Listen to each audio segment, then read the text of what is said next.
এই দেশ কিন্তু কোরআনের দেশ। গোটা পৃথিবীতে 56টি মুসলিম দেশ আছে। এর মধ্যে জনসংখ্যার দিক থেকে দ্বিতীয় হলো কি? বাংলাদেশ। গোটা পৃথিবীতে দুটি সিটি হলো মসজিদের সিটি, মসজিদের নগরী।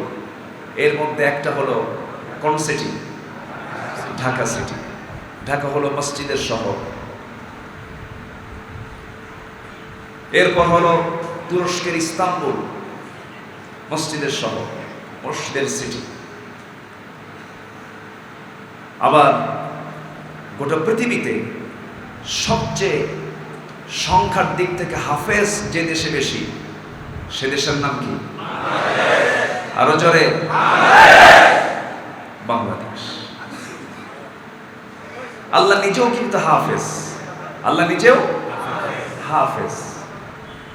জনসংখ্যার দিক থেকে বাংলাদেশে হাফেজের সংখ্যা সবচেয়ে বেশি, যেটা আরবেও নাই।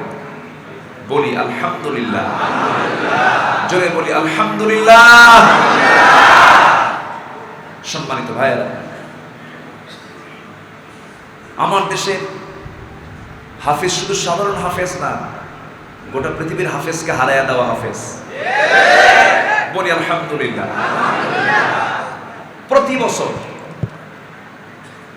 প্রতি বছর এই সম্মান কুড়িয়ে আনছে আমার দেশের হাফেজরা। তার একটি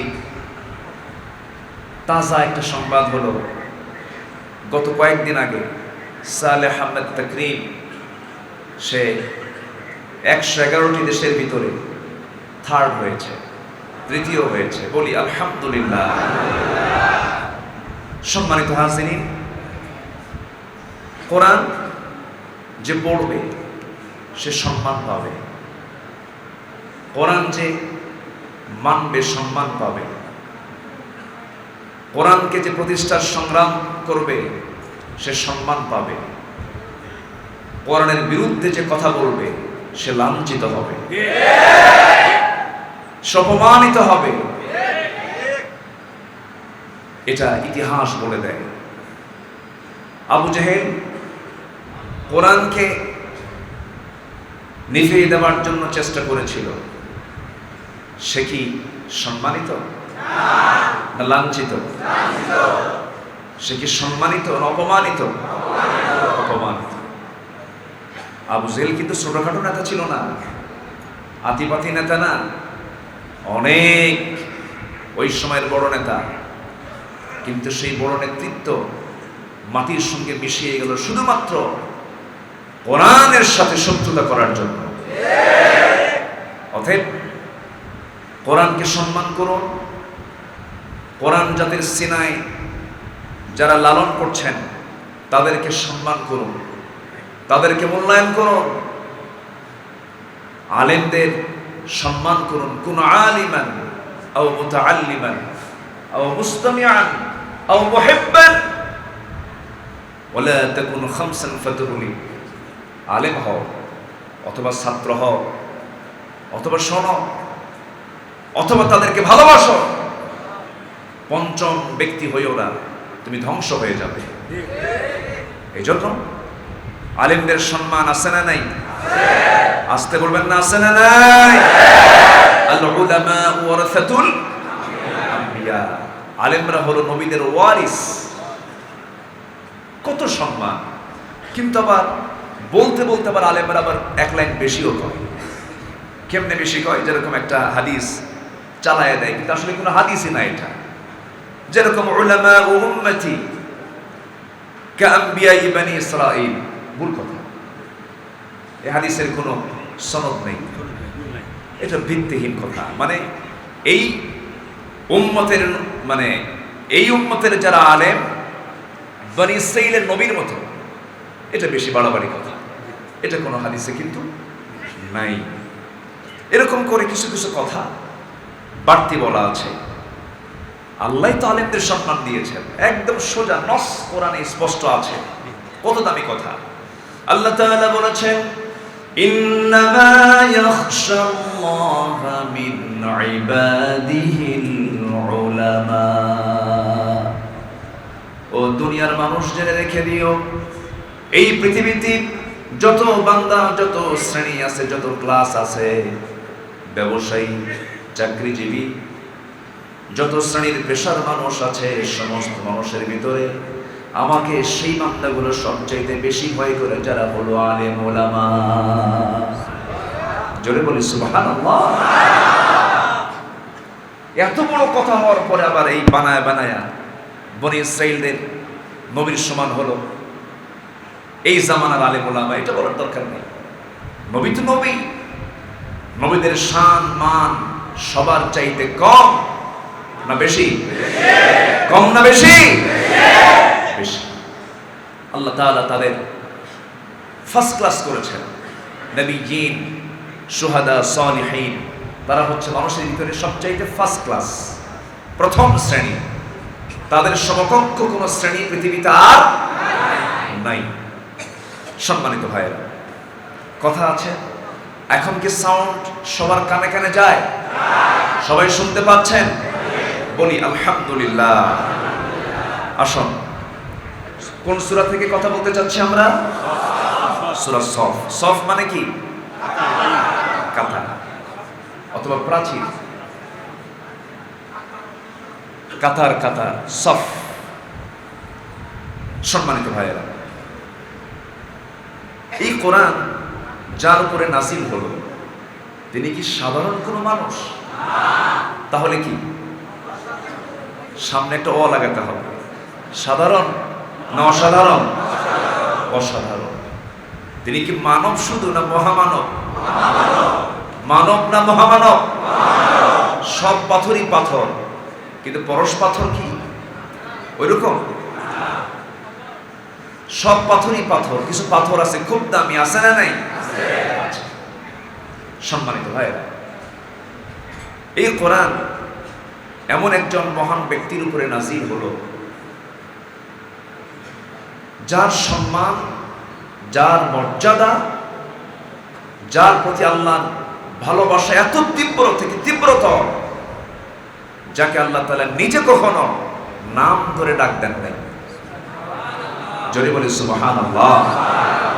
কোন সন্তান যদি তার বাবাকে নাম ধরে ডাকে, এটা কি হবে? আদবের কাজ না বেয়াদবির কাজ হবে? আদবের কাজ হবে। কিন্তু বাপ যদি সন্তানকে নাম ধরে ডাকে, এটা কি বেয়াদবি হবে? কেন হবে না? বাবা তার ছেলেকে ডাকতেই পারে। আল্লাহ তাআলা যদি রাসূলকে নাম ধরে ডাকতেন, পৃথিবীর কেউ বলার ছিল না, কিছু যায়ও আসে না। কিন্তু আল্লাহ তাআলা নিজে আমার রাসূলকে কখনো নাম ধরে ডাক দেন না, একটা বারের জন্য ডাকেন নাই। কি সম্মান, কি মর্যাদা! পৃথিবীর কেউ আল্লাহর বাড়িতে দাওয়াত পায় নাই, দাওয়াত পাওয়া সম্ভব না। একজন নবী আল্লাহকে দেখতে যায় পায়ে জুতা। আল্লাহ বললেন, মুসা পায়ে জুতা কেন? জুতা খুলো, জুতা খুলে আমার কাছে আসো। আর আমার নবীকে আল্লাহ তাআলা নিজে অফার দিচ্ছেন, হে রাসূল, আপনাকে গালি দেয়, আপনাকে পাগল বলে, আপনাকে হারামের ভিতরে অথবা আপনার গলার চাদর দিয়ে চেপে ধরে আপনাকে শ্বাসরোধ করে হত্যা করতে চায়, আপনি মন খারাপ করবেন না, আমি আপনাকে আমার আরশ আজিমের মেহমান বানায় নিলাম। জোরে বলি সুবহানাল্লাহ। আমার নবীজি যে স্পেশাল ফ্লাইটে চড়েছেন, এমন ফ্লাইট পৃথিবীতে কেউ আবিষ্কার করতে পারবে? যার গতি ছিল হলো মনের গতি। যার গতি কি? মনের গতি। মনের গতির চেয়ে দ্রুত গতি পৃথিবীতে আর কিছু আছে? মন চলে গেছে মক্কায়, গেছে কিন্তু, গেছে না? আল্লাহ তাআলা তার হাবিবকে মনের গতিতে, তার চেয়ে গতিতে, দ্রুত গতিতে এমন স্পেশাল ফ্লাইট দিয়েছেন, চলে গেছে আরশ আজিম। সুবহানাল্লাহ। জোরে বলে সুবহানাল্লাহ।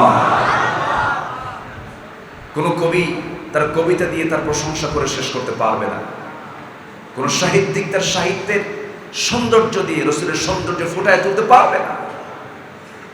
এই সম্মান কে দিয়েছেন? তার উপরে এই কিতাবটা নাজিল হয়েছে দুই জায়গায়, একটা হচ্ছে মক্কা, আরেকটা কোথায়? মদিনায়। কিন্তু তাকে যে কিতাবটা দেওয়া হলো, কেন দেওয়া হলো, কি জন্য দেওয়া হলো, এটা হচ্ছে আমার মূল সাবজেক্ট। মূল বিষয়টা হলো রাসূল এই পৃথিবীতে এসেছেন কি দায়িত্ব নিয়ে, আল্লাহ তাআলা তাকে কি দায়িত্ব দিয়ে পৃথিবীতে পাঠিয়েছেন, দায়িত্বগুলো কি ছিল, কোরআন সব বলে দিয়েছে। জোরে বলে সুবহানাল্লাহ। কোরআনের আলোকে নবীর দায়িত্ব কি, আমি এই বিষয়ে আমি এই সূরা থেকে কথা বলছি। আল্লাহ তাআলা যেন আমাদেরকে ধৈর্য সহকারে শোনার তৌফিক দান করেন। জোরে বলি আল্লাহুম্মা আমিন। আমি মাহফিল অঙ্গনে প্রায় 22-23 বছর, আজ পর্যন্ত কোনো কথার ভিতরে আমি কখনো নিজের মস্তিষ্ক প্রসূত কোনো কথা বলেছি ইচ্ছাকৃতভাবে, এটা আমার জীবনে আমি আনি নাই, চেষ্টা করেছি। এবং আমি চেষ্টা করি সর্বক্ষণ, দলিল হলো শ্রেষ্ঠ দলিল হলো কোরআনের দলিল। যার কথার মধ্যে কোরআন নাই তার কথার 4 পয়সা দাম নাই। যে নেতা কোরআন ছাড়া কথা বলে সে নেতা অচল নেতা। যে নেতা বক্তব্য দেয় কোরআন ছাড়া সে হচ্ছে অসামাজিক নেতা। আমরা হককে চিনব, ব্যক্তিকে চিনব হক দিয়ে। আরফির রিজাল বিল হক, ব্যক্তিকে চিনবা তুমি হক দিয়া, হক দিয়া ব্যক্তিকে চিনব, কিন্তু ব্যক্তিকে দিয়ে হক চেনা যাবে না। অন্ধ কোনো ব্যক্তির আনুগত্য করা যাবে না। আজকে সমাজে এরকম কিছু ব্যক্তি আছে যারা হক না খুঁজে ব্যক্তি খুঁজে, আছে না নাই? আমরা আগে ব্যক্তি খুঁজবো না হক খুঁজবো? এটা কি? আরো জোরে। এটার নামও কিন্তু একটা হক। এটার নাম কি? কোরআনের কিন্তু অনেকগুলো নাম আছে, শুনবেন? শুনবেন? সবই শুনবেন? আগ্রহ আছে? কোরআনে কারীমের অনেকগুলো নাম আছে, দেখি যদি সময় হয় এর মাঝে আমি একটু শোনানোর চেষ্টা করব। জোরে বলি ইনশাআল্লাহ। কোরআনের নাম হলো রহমত। কোরআনের নাম কি? রহমত। আল্লাহ তাআলা বলেছেন, আও তাকুলু লাউ আন্না উনজিলা আলাইনাল কিতাবা লাকুন্না আহদা মিনহুম ফাকাদ জাআকুম বায়িনাতান মির রাব্বিকুম ওয়া হুদান ওয়া রাহমাহ ওয়া নুনাজ্জিলু মিনাল কুরআনি মা হুয়া শিফাa'un ওয়া রাহমাহ। জোরে বলুন আল্লাহু আকবার। কোরআনের একটা নাম হলো রাহমাহ, অর্থাৎ কোরআন থেকে যে বঞ্চিত সে রহমত থেকে বঞ্চিত। আরেকটা নাম হলো হিকমাহ। আরেকটা নাম কি? হিকমাহ। আরেকটা নাম হলো হুদা, ফুরকান, মুবিন, কারীম, কালাম। কোরআন নিয়ে কথা বললেই তো ঘন্টার পর ঘন্টা চলে যাবে। বুরহান, নূর, শিফা, তাই না? আচ্ছা, মাওয়াইজ, জিকির, আল কাইয়িম, কওলুন ফসল, না? আচ্ছা, সাবউল মাথানি, মুতাশাবাহ, তানজিল, রূহ, অনেকগুলো নাম আছে। ওয়াহি, মুবারাকা, আলী, হাকিম, মুহাইমিন, মুসাদ্দিক, হাবলিল্লাহ আই হাবলিল কুরআন, বাসাইর, বায়ান, ইলম, এরকম করে অনেকগুলো নাম কোরআনের আছে। সম্মানিত ভাইয়েরা, সম্মানিত বন্ধুগণ, যে কোরআন সবকিছুর ফয়সালা দেয়, সেই কোরআন আজকে সমাজে আছে না কাগজে আছে? বলেন, আমার রাসূল কি কোরআন শুধু তেলাওয়াত করেছেন? না, কোরআন শুধু তেলাওয়াতের জন্য আসে নাই। রাসূলকে আল্লাহ তাআলা কেন পাঠালেন? কোরআনের আলোকে রাসূলকে এই পৃথিবীতে পাঠানোর 9টি কারণ। আল্লাহ তাআলা রাসূলকে পৃথিবীতে পাঠিয়েছেন যে দায়িত্ব দিয়ে, 9টা দায়িত্ব দিয়ে আল্লাহ তাআলা রাসূলকে পৃথিবীতে পাঠিয়েছেন। এর মধ্যে 1 নম্বর দায়িত্ব সূরা সফের মধ্যে আল্লাহ তাআলা তা স্পষ্ট করেছেন। আপনাদের একটু গরম লাগতেছে মনে হয়, একটু কষ্ট পাচ্ছেন? লাগতেছে। এই মিশা কথা বললে হবে না। এই যে মানুষের একটা চাপাচাপি, মানুষের প্রত্যেকটা দেহের একটা টেম্পারেচার আছে না নাই? আমারও তো গরম লাগতেছে। মানে লাগতেছে না, এটার লক্ষ্য হচ্ছে হুজুর ওয়াজ চালা। বুঝতেছি, দেখা যাক ইনশাআল্লাহ। আল্লাহ তাআলা রাসূলকে এই পৃথিবীতে পাঠিয়েছেন, যে দায়িত্ব দিয়েছেন, এই দায়িত্বের মধ্যে গুরুত্বপূর্ণ দায়িত্ব হচ্ছে কি করা? আল্লাহ তাআলা বলেছেন,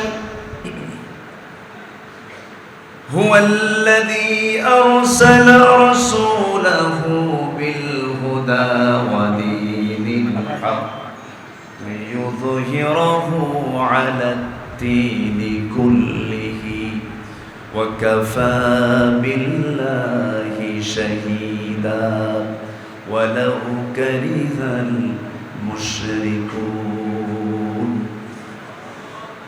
একই আয়াত 2টা সূরার ভিতরে এসেছে। সূরা সফের ভিতরে আল্লাহ রাব্বুল আলামিন স্পষ্ট করে জানিয়ে দিচ্ছেন, তিনি সেই মহান সত্তা যিনি তার রাসূলকে দ্বীনে হক দিয়ে পাঠিয়েছেন, সত্য দ্বীন দিয়ে দুনিয়াতে পাঠিয়েছেন, যেন তিনি কি করতে পারেন? যেন তিনি এই দিনটাকে, পৃথিবীর যত তৈরি করা দিন আছে, মতবাদ আছে, সমস্ত মতবাদের উপরে যেন তিনি আল্লাহর দ্বীনকে বিজয়ী করতে পারেন। এই জন্য আমি আল্লাহ আমার রাসূলকে দুনিয়াতে পাঠিয়েছি। সম্মানিত ভাইয়েরা, তাহলে দিন হলো 2 প্রকার। একটা হচ্ছে কার দিন? জায়গা হচ্ছে না। আচ্ছা, জায়গা হবে কেমনে? জায়গা তো এখানে লিমিট। উপরে 2 তলা 3 তলা আছে না, প্রজেক্টর আছে, দেখতে পাবেন, কিন্তু সরাসরি না। সাউন্ড বক্স আছে, শুনতেও পাবেন। যদি পিছন থেকে শুনতে পান থাকেন, সমস্যা নেই, কিন্তু উপরে পর্যাপ্ত জায়গা আমাকে বলা হলো আছে। জি, সম্মানিত হাজিরিন, পৃথিবীতে দিন হলো 2টা। একটা হচ্ছে 1 নম্বর কার দিন? আসতে বলবেন না, কার দিন? সেই দিনের নাম কি? আরো জোরে। আর দুনিয়ার যে দিন আছে সেই দিনগুলো কার? আল্লাহ, মানুষের। কার বলেন? মানুষের। তাহলে দিন 2টা, একটা হচ্ছে আল্লাহর দিন, আর এটা কার দিন? আমরা কার দিন মানি? আরো জোরে, আরো জোরে। মসজিদে যদি ইমাম সাহেব সূরা ফাতিহা দিয়ে নামাজ না শুরু করে, যদি ইখলাস দিয়ে শুরু করে, মানবেন? মানবেন? সূরা তো 2টাই, কিন্তু মানবেন না কেন? নামাজ পড়তে হলে প্রথমে সূরা ফাতিহা দিয়ে শুরু করতে হবে। এটা কার দিন? ইমাম সাহেব যদি ফজরের 2 রাকাত নামাজকে সওয়াব বেশি পাওয়ার নিয়তে যদি 3 রাকাত করেন, মানবো? মানবো? কেন মানবো না? হুকুমটা কার? আসতে বলবো, হুকুমটা কার? ইমাম সাহেব যদি 2 রাকাত নামাজকে 3 রাকাত করেন, যেমন আমরা মানবো না। ইমাম সাহেব যদি সূরা ফাতিহা দিয়ে শুরু না করে যদি ইখলাস দিয়ে শুরু করেন, মানবো না। ঠিক তেমনি নামাজ থেকে বের হয়ে সমাজেও যদি কেউ যাকাতকে না মেনে সুদকে মানতে চায়, তাও মানা যাবে না মুসলমান। উচিত কথাই বন্ধ বেজার। গরম ভাতে বিলাই বেজা। দেখেন ওয়াজ কি শুধু আমি পারি? উনি আমারে শেখায় দিলেন। বেলকুচির মাটিতে কোনো সুদখোর নাই। সুদখোর আছে? সুদ খাওয়ার দোয়া কন। দোয়া আছে? সুদ খাওয়া যাবে? সুদ এটা হলো শয়তান থেকে আসা আইন। সুদের অর্থনীতি হলো শয়তানের অর্থনীতি। পুঁজিবাদ, সমাজতন্ত্র, এগুলো সব হলো শয়তানি ফর্মুলা। আর যাকাত হলো কার ফর্মুলা? আসতে বলবেন না, কার ফর্মুলা? আমরা যাকাত মানবো না সুদ মানবো? সুদ বন্ধ হবে কেমনে বলেন? দরবার খুললে, মাদ্রাসা বাড়ালে, মসজিদ বাড়ালে। সম্মানিত ভাইয়েরা, কেন মসজিদ বানালে সুদ বন্ধ হবে না, শুধু মাদ্রাসা বানালেই সুদ বন্ধ হবে না? এর মানে আবার মসজিদ বানাবেন না তা না, আবার উল্টা বুঝবেন না। কিন্তু শুধু মসজিদ বানালে, মাদ্রাসা বানালে সমাজ থেকে সুদ কিয়ামতেও বন্ধ হবে না।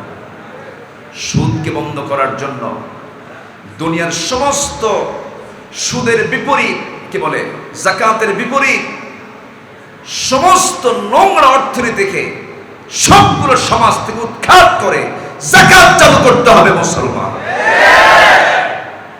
এটা কি এমনি এমনি আসবে? ঘাম আছে না নাই? পরিশ্রম আছে না নাই? রক্ত, জান, মাল, সবাই রাজি আছেন? এত সস্তা? এখানেই তো কথা। আমার নবীজি মক্কার মাটিতে থেকে যখন বললেন, আবু জেহেল, তোমার সমাজে চালু করা সুদ চলবে না, জেনা চলবে না, মদের বোতল চলবে না। আবু জেহেল কয়, তিনটাই আমার প্রিয় কাজ। যেরকম নাউজুবিল্লাহ। মদ পানির চেয়েও প্রিয়, নাউজুবিল্লাহ। সুদ হচ্ছে আমার এক নাম্বার কারবার। কে কয়? বলেন কে কয়? জেনা আমার নেশা। যেরকম নাউজুবিল্লাহ। এরকম লোক তো বাংলার জমিনে নাই এখন। তাহলে এগুলো কাজ কি আল্লাহর প্রকৃত বান্দার কাজ না আবু জেহেলের কাজ? কাদের কাজ? আবু জেহেলের কাজ। আমার নবীজি যখন এই সমস্ত অসামাজিক কাজের বিরুদ্ধে যখন সোচ্চার হয়ে দাঁড়িয়ে গেলেন, আবু জেহেল সঙ্গে সঙ্গে বলল, মুহাম্মদ শোনো, এগুলো বন্ধ করা যাবে না। এগুলোর বিরুদ্ধে তুমি যদি অবস্থান গ্রহণ করো, আমি তোমাকে ছাড়বো না, তোমাকে পাকড়াও করে ফেলবো। আল্লাহ তাআলা রাসূলকে সুন্দর করে জানিয়ে দিলেন, হে রাসূল, আমি দুনিয়াতে আপনাকে পাঠিয়েছি কিন্তু দ্বীনকে বিজয়ী করার জন্য। দ্বীনকে বিজয়ী করতে হবে। এই দ্বীনকে বিজয়ী করতে গিয়া একতাবদ্ধ হতে হবে। আল্লাহ রাব্বুল আলামিন এই সূরার শুরুতে জানিয়ে দিচ্ছেন, ইন্নাল্লাহা ইউহিব্বুল্লাযীনা ইউকাতিলুন ফি সাবিলিহি সাফফান কাআন্নাহুম বুনয়ানুম মারসুস। আল্লাহ তাআলা ওই সমস্ত বান্দাকে সবচেয়ে বেশি ভালোবাসেন যারা আল্লাহর পথে সংগ্রাম করে সীসা ঢালা প্রাচীরের মতো ঐক্যের বন্ধন তৈরি করে বাতের মোকাবেলায় যারা দাঁড়িয়ে যায়, আল্লাহ তাদেরকে দারুণ মহব্বত করেন। এই জন্য সমাজ থেকে সমস্ত সুদ, জেনা, ব্যভিচার বন্ধ করার জন্য একা চলবো না, সবাই মিলে চলবো। এই হুকুমটা কার? আল্লাহ তাআলা। গত দুদিন আগে, গত পরশুদিন দুপুর থেকে হঠাৎ করে আমার এটাকে সর্দি গরমি বলে না, কি বলে এলাকায়? সর্দি গরমি, যেটা ঠান্ডা লাগা, একটু বুকে কফ জমে আছে। তো আমাদের কথা বলার মূল অস্ত্র হলো কণ্ঠ, গলা। তো ঠান্ডা লাগলে কি গলা ঠিক থাকে? থাকে না। আমি কই একদিকে যাই আরেকদিকে। এই প্রবলেমে একটু ভুগতেছি, মাঝে একটু কষ্ট হচ্ছে, একটু কষ্ট করে আজকে আমাদেরকে শুনতে হবে। রাজি আছে তো ইনশাআল্লাহ? আমার ডেলিভারিটা দিতে একটু কষ্ট হচ্ছে, একটু আপনাকে কষ্ট করে শুনতে হবে, একটু মাঝে মাঝে একটু চার ডেলিভারি একটু বাড়ায় দিই। সম্মানিত ভাইয়েরা, তাহলে রাসূলের দায়িত্ব আল্লাহ তাআলা কোরআনের আলোকে 9টা দিয়েছেন। এর মধ্যে 1 নাম্বার হলো সকল দিনকে পরাজিত করে কার দিনকে বিজয়ী করা? কার দিনকে বিজয়ী করা? এটা কি এমনি এমনি হবে? ঘাম ঝরানো দরকার আছে, রক্ত দেওয়া, জীবন দেওয়া, দেশ ছাড়া, গালিগালাজ শোনা, হামলা, মামলা, কারাবরণ, জেল জুলুম, নির্যাতন, নিপীড়ন, যার জীবনে এগুলো আসে না তার ঈমান আনা ভালো করে হয় নাই। ঠিক কি না? এটাই বাস্তবতা। জান্নাতের পথ কুসুমাস্তীর্ণ নয়, জান্নাতের রাস্তা ফুল দিয়ে সাজানো নয়।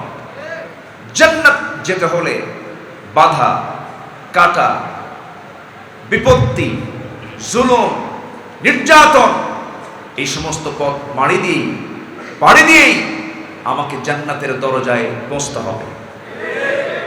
ইউসুফ আলাইহিস সালাম তিনি জেল খেটেছেন, তার অপরাধে না বিনা কারণে? বিনা কারণে। আমার নবীজি মসজিদ হারামের ভিতরে ঢুকেছেন, এমন সময় অথবা শাইবা, মুগীরা, আবু জাহেল সবগুলো সামনে দাঁড়ানো। রাসূলকে দেখা মাত্রই বলতেছে, এই লোকটার জন্য আজকে আমাদের ভাইয়ে ভাইয়ে গন্ডগোল। নাউজুবিল্লাহ বলবেন না? আমাদের গোত্রে গোত্রে গন্ডগোল, সমাজের মধ্যে বিশৃঙ্খলা সৃষ্টি।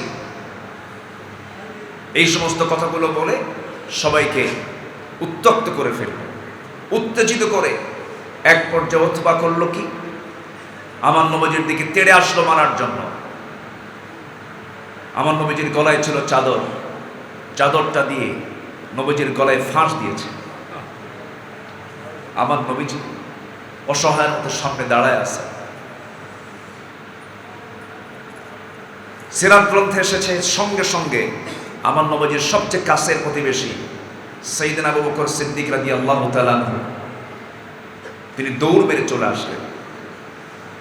দৌড় মেরে চলে এসে উতবার হাতে সজোরে একটা আঘাত করলেন।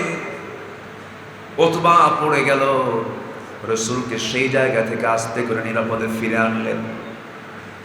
আমার নবীজিকে নিরাপত্তা দিয়া সমস্ত আঘাতগুলো বরণ করার জন্য, গ্রহণ করার জন্য আবু বকরের সামনে দাঁড়ায় গেলেন।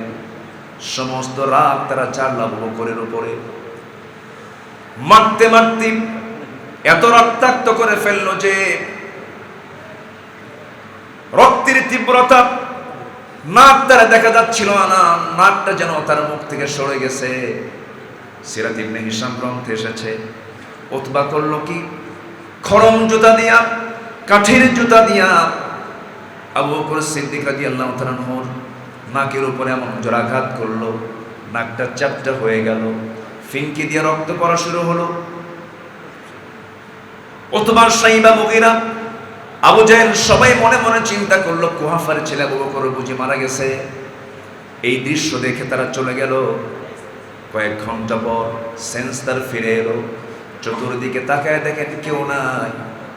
নবীজির জন্য তিনি পেরেশান হয়ে গেলেন। বাড়ির দিকে রওনা করলেন। তাকে খাবার আগায় দেয়, ফলমূল লাগায় দেয়, কোনো খাবার তিনি গ্রহণ করেন না, তিনি পানি পর্যন্ত মুখে নিচ্ছেন না। তিনি বারবার বলছেন, তোমরা আমাকে রাসূলকে না দেখানো পর্যন্ত আমার মুখে বিন্দু পরিমাণ কোনো খাবার যাবে না। আমার নবীজির হালতটা কি, আমার নবীজির অবস্থা আমাকে আগে তোমরা জানাও। সবাই মিলে বলল, রাসূল তো অক্ষতই আছেন, তুমি তাকে নিয়ে কোনো টেনশন করো না। সঙ্গে সঙ্গে তিনি বলে ফেললেন, না না, তোমাদের কথা আমি বিশ্বাস করব না, আমাকে তোমরা সরাসরি নবীর সামনে নিয়ে যাও। নবীর সামনে নিয়ে যাও। রাসূলকে দেখে বললেন, ইয়া রাসূলুল্লাহ, আপনার জীবন রক্ষা করতে গিয়ে আবু বকরের জীবন হাসতে হাসতে দিয়ে দেবে। আবু বকর বিন্দু পরিমাণ কোনো কষ্ট মনে করবে না। জোরে বলে সুবহানাল্লাহ। অথবা রাসূলকে গালিগালাজ করেছে সেই দিন, রাসূলকে নিয়ে বেকুক্তি করেছে। আমার নবীজি এই কথাগুলো শুনলেন, কোনো জবাব দেননি, কিন্তু নবীর পক্ষে জবাব দিয়েছেন কে? আসতে বলবেন না, কে? নবীর দাওয়াতের মেজাজটা কি? নবী দাওয়াত দিয়েছেন, কাফের মুশরিকরা রাসূলকে গালি দিয়েছে। উতবা রাসূলকে নিয়ে যখন বাজে কথা বলল, আল্লাহ তাআলা ওহী নাযিল করলেন। আল্লাহ তাআলা উল্টো ওহী নাযিল করে জানিয়ে দিলেন, উতুল্লিম বা'দা যালিকা জানিম, যে লোকটা হে রাসূল আপনাকে গালি দিয়েছে ও জারজ সন্তান। আল্লাহু আকবার বলেন, আর জোরে আল্লাহু আকবার। আবু জেহেল শুনলো, শাইবা মুগীরা শুনলো, উতবাও শুনলো। উতবা শুনেই মনে মনে চিন্তা করলো, মুহাম্মদ যা বলে মিছা কথা কয় না, তাহলে আমি কি আসলে জারজ? ওর মনে মনে একটা কিউরিওসিটি জাগবে। সে চলে গেল তার মার কাছে। মার কাছে গিয়ে বলল, মা, আজকে আমার কাছে একটা নতুন ইতিহাস এসেছে, যে ইতিহাস আমি তোমার সামনে কোনোদিন বলিনি, তুমি আমাকে বলনি, কিন্তু আমার বিশ্বাস এই ইতিহাসটা যেখান থেকে এসেছে এটা কখনো মিথ্যা হতে পারে না। সন্তানকে মা বলতেছে, মা বা বাবা, অথবা কি ইতিহাস তুমি শুনতে চাও? বলতেছে, মা, আমার জন্মটা কি ঠিক আছে? রাসূলকে গালি দাও। আজকের সমাজেও যারা রাসূলকে নিয়ে বাজে কথা বলে, সেই নবীর উত্তরসূরি আলেমদেরকে নিয়ে যারা বাজে কথা বলে, ওদের ইতিহাস ঘাটলেও জন্মসূত্র ঠিক খুঁজে পাওয়া যাবে না। মুসলমান,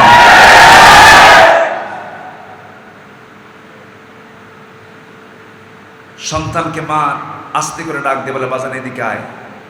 সব জায়গায় কথা বলা যাবে না। কেমন সত্যি করে বলো তো। মা বলতেছে, বাজান, তুই যখন পৃথিবীতে আসিস নাই তোর বাবা ছাড়া আরেকজনের সাথে কোন এক রাখাল পাহাড়ের পাদদেশে আমার সঙ্গে জেনা করে। সেই জেনার ফলে যে সন্তানটা পেটে আসে সেই সন্তান তুই।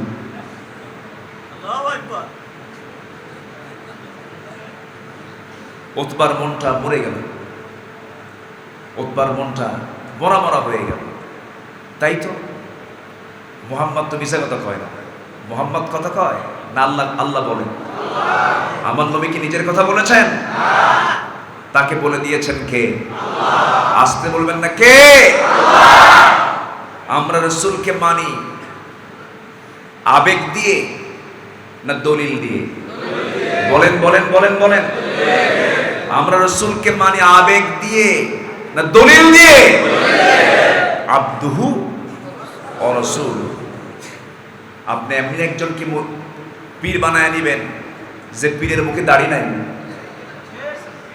আপনি এমন একজন ব্যক্তিকে আপনার পীর বানাবেন যার ভিতরে কোনো পর্দা নাই। আপনি এমন পীরকে গ্রহণ করবেন যে দরবারে সেজদা চলে। জুতা পেটা করা দরকার মুসলমান। আমার আনুগত্যের জায়গা হলো দুইটা। একজনকে আতিউল্লাহ ওয়া আতিউর রাসূল, মূল আনুগত্য দুই জায়গায়। এক নাম্বার কে? নাম্বার 2 মুহাম্মদ সাল্লাল্লাহু আলাইহি ওয়াসাল্লাম। সম্মানিত ভাইয়েরা, ইসলাম জেনে শুনে ইসলামকে মানতে হবে।